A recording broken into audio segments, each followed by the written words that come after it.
పాడి పంటల ఛానల్ వీక్షిస్తున్న రైతు సోదరులందరికీ నా నమస్కారాలు. నా పేరు డాక్టర్ ఎం గిరిజారాణి. ప్రధాన శాస్త్రవేత్తగా ఆచార్య ఎన్జీ రంగా వ్యవసాయ విశ్వవిద్యాలయం పరిధిలోని ప్రాంతీయ వ్యవసాయ పరిశోధన స్థానం మార్టిన్ నందు పనిచేస్తున్నాను. ఈరోజు మనం దాళవా సాగుకు అనువైన మధ్యస్థ సన్నగింజల నాణ్యత కలిగిన రకాల యొక్క గుణగణాలు తెలుసుకుందాం. మనకి 125 రోజుల కాలపరిమితి కలిగిన మధ్యస్థ సన్నగింజ రకాలైన MTU 1121 శ్రీధృతి, అలాగే MTU 1210 సుజాత, NLR 3238 ఇదేంటంటే ఎక్కువ జింకు ఇవ్వగల రకం. ఇది 24.5 ppm జింకు ఉంటుంది. అలాగే 125 రోజుల కాలపరిమితి కలిగిన మిక్కిలి సన్నగింజ నాణ్యత గల రకాలు అంటే బీపీటీ లాగా సన్న బియ్యం ఉన్న రకాలు చూస్తే NLR 3349 నెల్లూరు మసూరి అంటారు. అలాగే NLR 3350 నెల్లూరు ధనరాశి. అలాగే మార్కెట్ నుంచి విడుదలకు సిద్ధంగా ఉన్న MTU 1282 రకాలు కూడా మనకి దాళవాల 125 రోజుల కాలపరిమితితో వస్తాయి. అలాగే మనకి 120 రోజుల కాలపరిమితి గల రకాలు చూసుకుంటే కనుక మనకి తెలంగాణ సొన్న అంటే RNR 15048, అలాగే KNM 733, KNM 1638 అనేవి కూడా రకాలు దాళవాలో కూడా మనకి వేసుకోవడానికి అనుకూలంగా ఉంటాయి. అయితే మనం ఈ రకాల యొక్క గుణగణాలు గమనించుకుంటే మనకి MTU 1121 రైతులకి శ్రీధృతి ఇది మనకి దాళవాలో సుమారుగా 2.7 నుంచి 3 లక్షల హెక్టార్ల దాకా పడే అవకాశం ఉంది. ఈ రకం ఏంటంటే 125 రోజుల కాలపరిమితి కలిగి ఉంటుంది. కాండం దృఢంగా ఉండి చేనుపై పడదు. అయితే చేను మీద అగ్గి తెగులు దోమని తట్టుకుంటుంది. అలాగే చేను మీదే మనకి ఆరిపోవడం వల్ల మనకి రైతులకి కోతప్పుడు మనకి సులువుగా ఉంటుంది.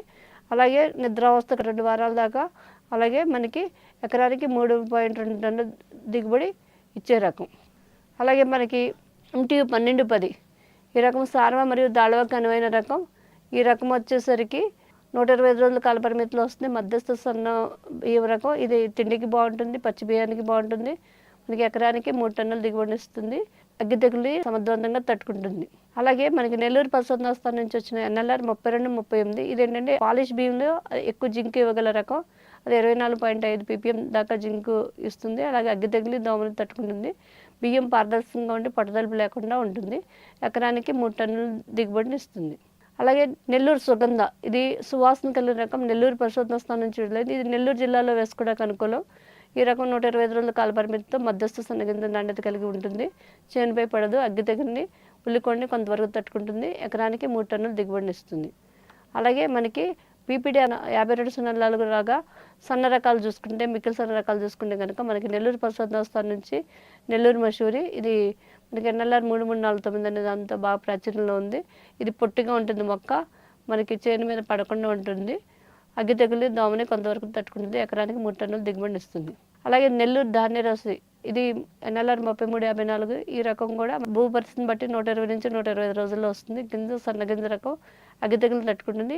అలాగే అధిక ఉష్ణోగ్రతను కూడా తట్టుకుంటుంది. ఎకరానికి 3 టన్నుల దిగుబడిని ఇస్తుంది. అలాగే వీటితో పాటు మనకి నెల్లూరు జిల్లాలో అక్టోబర్ ఆఖరి వారం నుంచి నవంబర్ మొదటి వారం వరకు మనకి బీపీటీ 5204 రకం, అలాగే 130 రోజుల కాలపరిమితి కలిగిన నంద్యాల రకం మనకి నంద్యాల జిల్లాలో కూడా సాగు చేసుకోవచ్చు.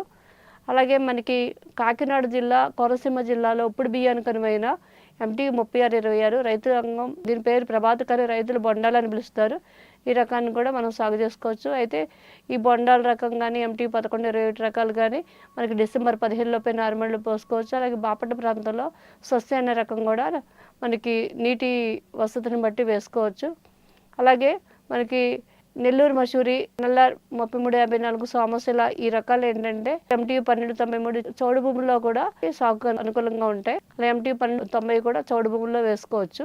అలాగే NLR 7 అనేది నంద్యాల సోన. ఇది ఏంటంటే సార్వాలో 135 నుంచి 140 రోజులు వస్తుంది. దాళవాలో 125 నుంచి 130 రోజులు ఉంటుంది. ఇది కేవలం నంద్యాల ఆ ప్రాంతంలో మనకి సాగు చేసుకుంటానికి అనుకూలంగా ఉంటుంది. అగ్గి తెగులు మెడవరపుని కొంతవరకు తట్టుకుంటుంది. అలాగే సస్స ఇది బాపట్ల చుట్టుపక్కల వేసుకోవడానికి మధ్యస్థ సన్నగింజ రకం. దాళవాలో 2 పంటలు ఉన్నప్పుడు వేసుకోవచ్చు. ఇది కూడా మనకి డిసెంబర్ 15 లోపే వేసుకోవాలి. ఎకరానికి 2.9 టన్నుల దిగుబడిని ఇస్తుంది. నాకు ఈ అవకాశం ఇచ్చిన పాడి పంటల ఛానల్ వారికి ధన్యవాదాలు తెలియజేస్తున్నాను.